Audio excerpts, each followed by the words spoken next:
శివానంద లహరి 77వ శ్లోకం అండి. ఈ 77వ శ్లోకంలో చక్కగా ఆదిశంకరాచార్యులు వారు ఆయన బుద్ధి స్వామివారి అంటే ఈశ్వరుని విరహంతో కాగిపోతున్నదంట. దీనికి ఉపమానంగా సతీదేవి యొక్క కథ చెప్పారు మనకు. ఆ కథ ఏంటో మనం కూడా కొంచెం క్లుప్తంగా తెలుసుకుందాం. సతీదేవి అంటే ఎవరు? పార్వతీదేవి వారి పూర్వజన్మ అన్నమాట. ఫస్ట్ పార్వతీదేవి సతీదేవిగానే జన్మించింది కదా. అసలు ఆమె జన్మ ఎందుకో తెలిస్తేనే మనకు ఈ కథ అర్థమవుతుంది. 2 ముక్కల్లో దాని గురించి చెప్పుకుందాము.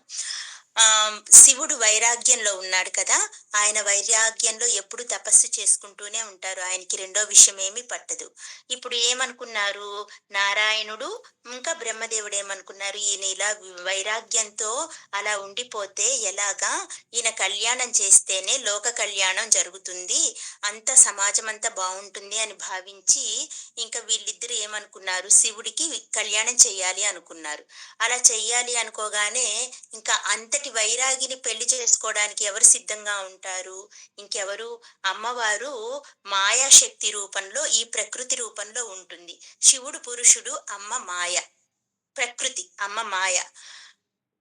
ఈ మాయా ప్రకృతిలో ఉన్న ఈ మాయా శక్తిని ఇచ్చి పెళ్లి చేయాలని నిర్ణయించుకుంటారు. మరి నిర్ణయించుకున్నప్పుడు మరి అమ్మవారికి కూడా ఈ విషయం తెలియాలి కదా.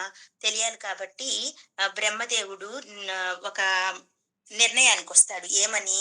తన కుమారుడైన దక్ష ప్రజాపతి పిల్లల కోసం ఆరాట పడుతూ ఉన్నాడు. తన తన కుమారుడు కడుపులో ఈ సతీదేవి, ఈ అమ్మవారు, ఈ మాయాశక్తి సతీదేవి రూపంలో పుడితే బాగుంటుంది అని ఆలోచించి ఫస్ట్ బ్రహ్మదేవుడు తపస్సు చేస్తారు అమ్మవారి గురించి. తపస్సు చేయగానే అమ్మవారు ప్రత్యక్షమయ్యి అంటారు, ఏం కావాలి నాయనా నీకు అనగానే, అమ్మ మీరు శివుణ్ణి, వైరాగ్యంలో ఉన్న శివుణ్ణి పెళ్లి చేసుకోవాలి. అలా పెళ్లి చేసుకోవాలంటే మీరు ఫస్ట్ జననం తీసుకోవాలి అంటారు. సరే నాయనా అని వరం ఇచ్చేస్తుంది. ఆ తర్వాత దక్ష ప్రజాపతిని పిలిచి ఈయన దక్ష ప్రజాపతిని కూడా ఏం చెప్తాడు, నీకు సాక్షాత్తు అమ్మవారే కూతురుగా పుడుతుంది, నువ్వు అందుకోసం తపస్సు చెయ్యి అని చెప్పగానే ఆయన కూడా సరే అని ఆయన తపస్సు చేయటం ప్రారంభిస్తాడు. ఈ ప్రకృతిలో ఉన్న మాయాశక్తి రూపంలో ఉన్న అమ్మవారు ఆయనకి ప్రత్యక్షమయ్యి ఏం కావాలి అనగానే, వరం ఏం కావాలి అనగానే, అమ్మ మీరు సాక్షాత్తు నా కూతురిగా నా ఇంటన పుట్టాలి అని అడగగానే సరే నాయన తదాస్తు అంటుంది. అలా మనకు సతీదేవి జననం జరిగింది. ఇది చాలా కొద్దిగా చెప్పుకున్నాం మనం. ఇంకా మనకు ఈ రోజు శ్లోకానికి ఎంతవరకు అవసరమో అంతవరకు కథ ఉంది కాబట్టి కొంచెం చెప్పుకుందాం. అలా దక్ష ప్రజాపతి కూతురుగా సతీదేవి జన్మించింది దక్ష ప్రజాపతి ఇంట్లో. ఆమెకి చిన్నప్పటి నుంచి కూడా శివభక్తి చాలా ఎక్కువ. ఎందుకు? అసలు శివుడిని వైరాగ్యంలో నుంచి బయటికి తీసుకొని వచ్చి ఆయన్ని చేరుకోవడానికే జన్మ తీసుకుంది కాబట్టి ఆమెకి చిన్ననాటి నుండి శివభక్తి ఎక్కువ. ఈ దక్ష ప్రజాపతికి శివుడు అంటే నచ్చడు, అది వేరే స్టోరీ. మళ్ళీ వెళ్ళామంటే రాలేం వెనక్కి. అందుకని ఇంతవరకు చూద్దాం. బ్రహ్మదేవుడు ఈ సతీదేవి యుక్త వయసుకి రాగానే బ్రహ్మదేవుడు వస్తాడు. వచ్చి సతీదేవి దగ్గరకు వచ్చి చెప్తాడు, ఏమని? నీవు శివుణ్ణి చేరడానికి అవతరించావు తల్లి, కాబట్టి నువ్వు పరమేశ్వరుని ఎలా చేరాలి అన్న మార్గాన్ని ఆలోచించు అని చెప్పగానే సతీదేవి సరే అంటుంది. ఈమెకు ఆల్రెడీ చిన్నప్పటి నుంచే శివభక్తి చాలా ఎక్కువ. ఇంకా ఆయన్ని చేరుకోవాలంటే ఎలా అని ఆలోచించుకొని ఒక నిర్ణయానికి వస్తుంది. సతీదేవి తపస్సు చేసి ఆయన్ని చేరుకోవాలి అని నిర్ణయించుకుంటుంది. అలా తపస్సు చేసుకోవడానికి తండ్రి అనుమతి కావాలి కదా. మామూలుగా అడుగుతుంది, నాన్నగారు నేను తపస్సు చేసుకోవాలనుకుంటున్నాను, దానికి మీరు అనుమతినివ్వండి అనగానే, సరే పిల్లేదో మరి తపస్సు అంటుంది చేసుకోనివ్వులే అని ఈయన సరే అని పర్మిషన్ ఇచ్చాడు. వెంటనే ఆమె వెళ్ళి శివుణ్ణి చేరుకోవడానికి ఈమె ప్రయత్నం, అది తండ్రికి తెలియదు. మామూలుగా సతీదేవి తపస్సు చేసుకుంటాననగానే ఒప్పుకున్నాడు ఆయన. సరే ఈమె వెళ్ళి ఫస్ట్ ఏం చేసింది, ఆయన్ని చేరడం ఎలా అన్న విధానాన్ని ఆలోచించుకుంది. ఆలోచించుకొని ఆమె నందా వ్రతం అని ఒక వ్రతం ఉంది మనకి పురాణాల్లో చెప్పబడి, అది మనం సవివరంగా ఇంకొకసారి చెప్పుకుందాం. ఆ నందా వ్రతాన్ని చేసింది. ఆ నందా వ్రతం ఎలా చేసింది, ఇది ఎలా చేయాలి, ప్రతి 5 రోజులకు ఒకసారి అంటే ఒక రోజు ఈ వ్రతాన్ని చేయాలి. ఈ వ్రతాన్ని పాటించే వాళ్ళు చాలా నియమ నిష్టలతో ఉండాలి. ఇంకా ప్రతి 5 రోజులకొకసారి మామూలుగా మనం వ్రతాలు అంటే ఎప్పుడన్నా విశేషాలకొకసారి చేసుకుంటాం. కానీ ఈ నందా వ్రతం అనేది ప్రతి 5 రోజులకొకసారి చెయ్యాలి. పైగా ప్రతి నెలలో వచ్చే విశేష తిథుల్లో కూడా ఈ నందా వ్రతాన్ని చెయ్యాలి. ఈ నిష్టగా ఉండాలి. నియమాలన్నీ పాటిస్తూ ఉండాలి. ఎల్లవేళలా నామస్మరణ చేయాలి. నేల పడక ఉండాలి. సాత్విక ఆహారం తీసుకోవాలి. ఒంటి పూట మాత్రమే భోజనం చేస్తూ ఉండాలి. భూషయనం ఉండాలి. ఇన్ని నియమాలు ఘోరమైన నియమాలున్నాయి. ఇవన్నీ పాటిస్తూ పూజకి ఆ వ్రతానికి కావలసిన వస్తువులన్నిటిని సమకూర్చుకొని ఈమె ఇలాగ నందా వ్రతాన్ని చేస్తూ ఉంది. ఇలా కాలాన్ని గడుపుతూ ఒక సంవత్సరం రోజులు చేసింది ఈ నందా వ్రతం. ఈమెకి శివ ధ్యానం ఈ వ్రతం చేసుకోవడం తప్పితే మరి ఏ పని తెలీదు. ఈమె ఎంత స్థిరంగా చేస్తుంది. ఎంత ఈమె బుద్ధిని స్థిరంగా ఉంచుకొని, అటు ఇటు బుద్ధిని మరలించుకోకుండా స్థిరంగా ఉంచుకొని, ఈశ్వరుడు మీద ధ్యాసను పెట్టుకొని, ఆ శివ మంత్రాన్నే జపంగా స్వీకరించి ఎంత చక్కగా చేస్తుంది అని దేవతలందరూ ఆశ్చర్యపోయేలాగా చేస్తుంది ఈమె ఈ వ్రతాన్ని. ఎంత శ్రద్ధాభక్తులతో చేస్తుందో అని దేవతలు కూడా పొగుడుకునే అంత చక్కగా చేస్తుందంట ఈమె వ్రతం. సరే దేవతలందరూ ఈమె దగ్గరికి వచ్చి చూశారు. అందరూ చెప్పుకుంటుంటే పలానా సతీదేవి దక్ష ప్రజాపతి కూతురు ఇలా తపస్సు చేస్తుంది అని దేవతాలోకంలో అందరికీ తెలిసిపోయిందంట. వెంటనే ఆడవాళ్ళం కదా! ఆసక్తి ఎక్కువ కదా! ఈ దేవుళ్ళు ఇలా చెప్పుకుంటుంటే ఆ దేవతలందరూ అనుకున్నారంట, ఆమె అసలు ఎలా చేస్తుందో ఒకసారి ఆమె దగ్గరికి వెళ్లి చూద్దాము అని అందరూ కలుసుకొని దేవతలందరూ కలిసి ఈమె దగ్గరికొచ్చారు. ఎంత శ్రద్ధాభక్తులతో చేస్తుందో గమనించారు దూరంగా ఉండి. అర్థం చేసుకున్నారు. వెంటనే వచ్చారు.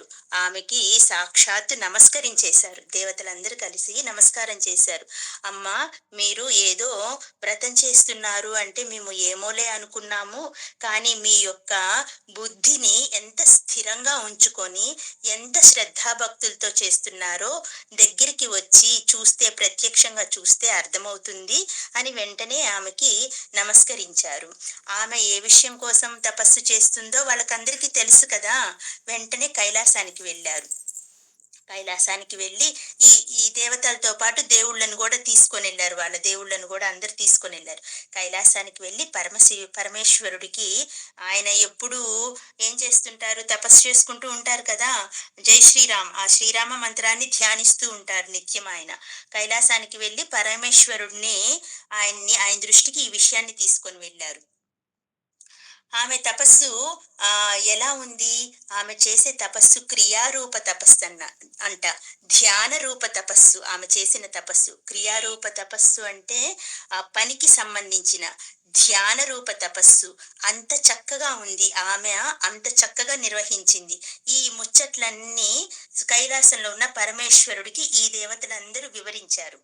మీరు ఆమె ఇంత తపస్సును చక్కగా నిర్వహించింది కాబట్టి ఆమెను వివాహం చేసుకోండి అని చెప్పగానే ఆయన చిన్న చిరునవ్వు నవ్వారంట.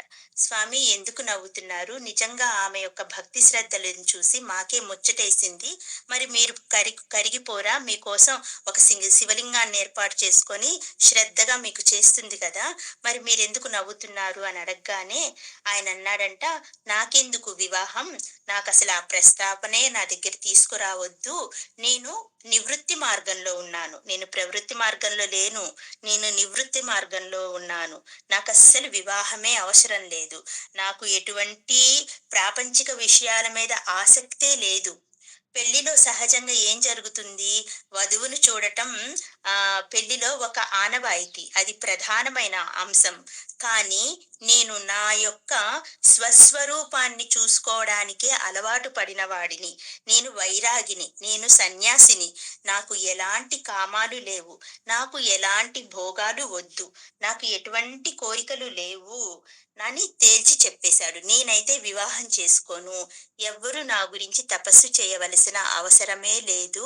నేను మాత్రం పెళ్లి చేసుకొని, వివాహం చేసుకొని ఈ ప్రాపంచిక విషయాల చుట్టూ తిరగాలనుకోవటం లేదు అని తేల్చి చెప్పేశారు స్వామివారు. ఆయన అలా చెప్పగానే వీళ్ళందరూ కంగారు పడిపోయారు. స్వామి మీ కళ్యాణం మీకోసం కాదు. లోక కళ్యాణం కోసం మీరు చేసుకొని తీరాల్సిందే కళ్యాణం. పార్వతీ పరమేశ్వరుల కళ్యాణం, ఆ లోక కళ్యాణం స్వామి. మీరు తప్పకుండా చేసుకోవాలి. అది ఒకటి. ఇంకా ఏంటి, ఆమె మీకోసమే అవతరించింది. మీరు పురుషుడు. ప్రకృతి రూపంలో మాయాశక్తి అమ్మ, మాయాశక్తి రూపంలో ప్రకృతిలో ఉంది. ఆమె మీకోసమే బిడ్డగా జననం తీసుకుంది. తీసుకొని మిమ్మల్ని చేరటానికి ఆమె ఎంత కఠినమైన తపస్సు చేస్తుందంటే, ఆమె బుద్ధిని స్థిరంగా ఉంచుకొని మీ శివ మంత్రాన్ని జపిస్తూ మిమ్మల్ని చేరాలని తహతహలాడుతుంది స్వామి. అలాంటి ఆమెకి మీరు ఇలాంటి పరిష్కారం ఇస్తారా? లేదు లేదు, అలా చెయ్యవద్దు. మీరు మిమ్మల్ని కాకపోతే ఆమె అసలు చేసుకోదు, పెళ్లి కళ్యాణమే చేసుకోదు ఆమె. ఇంతటి ఘోర తపస్సు చేస్తుంది, కనికరించండి అని అడిగారు వీళ్ళందరూ. అడగగానే పాపం బోలాశంకరుడు కదా, కరిగిపోతాడాయన. సరే, సరే నేను ఆమెను పరీక్షించి ఆ తర్వాత చూస్తాననుకున్నాడు. వెంటనే సతీదేవి దగ్గరికి వెళ్ళాడు. వెళ్ళి ఆమెని అడిగాడు, "ఏం కావాలి?" అని అడిగారు. "ఎందుకు ఈ తపస్సు?" అని అడిగారు. ఆమె ఏమీ మాట్లాడలేదు. ఎందుకు? ఆమె ఇన్నాళ్ళు ఎవరి కోసమైతే ఎదురు చూసిందో ఆ ఆయనే వచ్చాడు. అంటే ఆమెను భర్తగా ఆమెని, అతన్ని మనసులో తలపోసుకుంటూ ఉంది ఈమె కదా! ఆ శివుడినే, ఆ శివుడే నా భర్త అని మనసులో తలపోసుకుంటూ ఉంది. మరి కనపడగానే కొత్త వధువు ఎలాగైతే సిగ్గుపడుతుందో అలాగా సిగ్గుపడిపోయి ఆమె అస్సలు మాట్లాడలేదు. వెంటనే తలదించుకొని చిరునవ్వు నవ్వుతుందంట. అర్థమయ్యి, "సరే, నీ తపస్సు ఎందుకో నాకు తెలిసింది. నీ తపస్సుకి ఫలితాన్ని ఇవ్వడానికి వచ్చాను. నీ గొప్ప తపస్సుకి నేను మెచ్చాను. కాస్తంత సిగ్గుని తగ్గించుకొని మాట్లాడు" అన్నారంట. అనగానే, "సంతోషం స్వామి. మీరు, నేను మిమ్మల్ని చేరడానికే జననం తీసుకున్నానని బ్రహ్మగారు చెప్పారు. మీరు మా తండ్రి గారి దగ్గరికి వచ్చి వారి అనుమతితో నన్ను వివాహం చేసుకోండి" అని చెప్పింది. వెంటనే ఆమె సంస్కారానికి ఈయన ముచ్చట పడిపోయారు. అంతే కదా! నాకు ఈయన కోసం ఇతను పతిగా కావాలని తపస్సు చేసింది, వెంటనే ప్రత్యక్షమయ్యాడు. చేసుకుంటాననగానే, "ఆ! చేసుకుందాం పదా" అని వెళ్ళిపోలా ఈమె సతీదేవి. ఈరోజు అమ్మాయిల్లాగా, ఈ కాలం అమ్మాయిల్లాగా. వెంటనే సిగ్గుపడుతూ చక్కగా లక్షణంగా మా ఇంటికొచ్చి అనుమతి తీసుకొని నన్ను చేపట్టండి అని అడిగింది. దానికి ఈయన ముచ్చట పడిపోయారంట చక్కగా. వెంటనే సరే అని అంతర్ధానమైపోయారు. సతీదేవి ఇంటికి వచ్చేసింది. పరమేశ్వరుడు ఏం చేశాడు, బ్రహ్మగారి దగ్గరికి వెళ్ళి, "సరే, నువ్వు వెళ్ళి మా కళ్యాణం గురించి మాట్లాడేసిరా దక్ష ప్రజాపతి దగ్గర" అని చెప్పి పంపించారు. సాక్షాత్తు శివుడే నన్ను మీ దగ్గరికి పంపించారు అని బ్రహ్మగారు వచ్చి దక్ష ప్రజాపతికి, వాళ్ళ ఇంట్లో వాళ్ళకి చెప్తున్నారు. "మీ జన్మలు ధన్యమైపోయినాయి. ఆయన సాక్షాత్తు నన్ను పంపించి మీకు వివాహ ముహూర్తం నిర్ణయించమని చెప్పారు. నేను వివాహ ముహూర్తం నిర్ణయించి తీసుకొని వచ్చాను. సిద్ధంగా ఉండండి మీరు" అని చెప్పారు. అని చెప్పగానే ఇంక తప్పదు కదా! దక్ష ప్రజాపతికి తండ్రి బ్రహ్మగారు కదా! బ్రహ్మగారు చెప్పిన మాట ఆయన కాదనలేడు. ఇష్టం ఉన్నా, ఇష్టం లేకపోయినా. ఈ ఇష్టం లేకపోవడం అనేది వేరొక స్టోరీ. మళ్ళీ సందర్భంలో చెప్పుకుందాం మనం. సరే, ఒప్పుకున్నారు. ఏంటా ముహూర్తం? బ్రహ్మగారు నిర్ణయించిన ముహూర్తం శివుడికి, సతీదేవికి చైత్ర శుక్ల త్రయోదశి. ఇది అన్నమాట. చైత్ర మాసంలో శుక్లపక్షంలో త్రయోదశి తిథి రోజు ముహూర్తం పెట్టి సాక్షాత్ బ్రహ్మదేవుడే వారి ఇరువురికి ముహూర్తాన్ని నిర్ణయం చేసి తీసుకొని వచ్చి లగ్న పత్రిక రాశారు. అలా రాసిన తర్వాత ఇంక వెంటనే ఆయన అన్నారు, శివుడికి చెప్పగానే, "నాకు కూడా సమ్మతమే.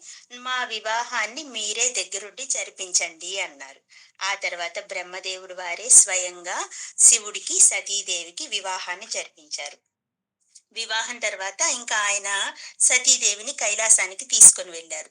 తీసుకెళ్ళగానే ఆమె అక్కడ ఆయన్ని అడిగింది. ఏమని? "నేను స్వామి, నేను మీ దగ్గర నుండి భక్తి, జ్ఞానము, ధ్యానము, తత్వము ఇలాంటి వాటి అన్నిటి గురించి నేర్చుకోవాలి అనుకుంటున్నాను. దయచేసి నాకు ఉపదేశాన్ని ఇవ్వండి స్వామి" అని అడిగింది. అడగగానే మనకు ఆయన చెప్పాడు. దీని ద్వారానే అసలు మనకు, ఈమె అడిగిన ఈ ప్రశ్న ద్వారానే మనకు నవవిధ భక్తుల గురించి తెలిసింది. సతీదేవి స్వామి వారిని, పరమేశ్వరుణ్ణి స్వయంగా అడిగి మనకు అందించింది నవవిధ భక్తుల గురించి. నవవీధ భక్తుల గురించి తెలిపాడు. ఆమె జగజ్జనని, ఆమెకి తెలీదా? ఆమె స్వయంగా శివుడు కోసం జననం తీసుకొని వచ్చింది, అంతేగాని ఆమె జగజ్జనని కదా! ఆమెకి తెలియనివా ఇవన్నీ? మరి ఎందుకు అడిగింది? మనలాంటి వాళ్ళకి అందించటం కోసం. ఆమె జగజ్జనని అయ్యుండి కూడా ఒక బాలిక రూపం తీసుకొని, జననం తీసుకొని, మళ్ళీ శివుణ్ణి చేరడానికి తన బుద్ధిని, మనస్సుని స్థిరంగా ఉంచుకొని, శివమంత్రాన్ని జపంగా తీసుకొని, వ్రతాన్ని చేసి, ఇంతటి తపస్సు చేసి ఆయన్ని చేరింది. మరి అంతటామెకే అంత తపస్సు తప్పలేదే! మనబోటి వాళ్ళము శివుని చేరడానికి ఎంతటి తపస్సు చెయ్యాలి? మనలాంటి వాళ్ళకి అందించటం కోసం ఆమె తత్వస్వరూపిణి అయ్యుండి కూడా ఇవన్నీ చేసి చూపించింది. ఈ లక్షణాలన్నీ, ప్రతి వ్యక్తికి ఈ లక్షణాలు ఉండాలి అని చేసి చూపించింది. మనమందరం అమ్మవారి మార్గంలో వెళ్ళి ఆమె ఎలా ఇవన్నీ ఆచరించి శివభక్తిని సాధించింది అని మనకు తెలియపరిచారు కాబట్టి, మనం కూడా ఆమె మార్గంలో వెళ్ళి ఇవన్నిటిని చేసి శివుడి పాద పద్మాలను తెలుసుకోవడానికి ప్రయత్నం చేద్దాం. మన బుద్ధిని శివమంత్ర జపంతో నింపేసుకొని ఆయన పాద పద్మాలను చేరే మార్గాన్ని సాధించుకుందాము. చక్కగా ఆదిశంకరాచార్యులు వారు చెప్పినట్లు. ఓం నమ శివాయ.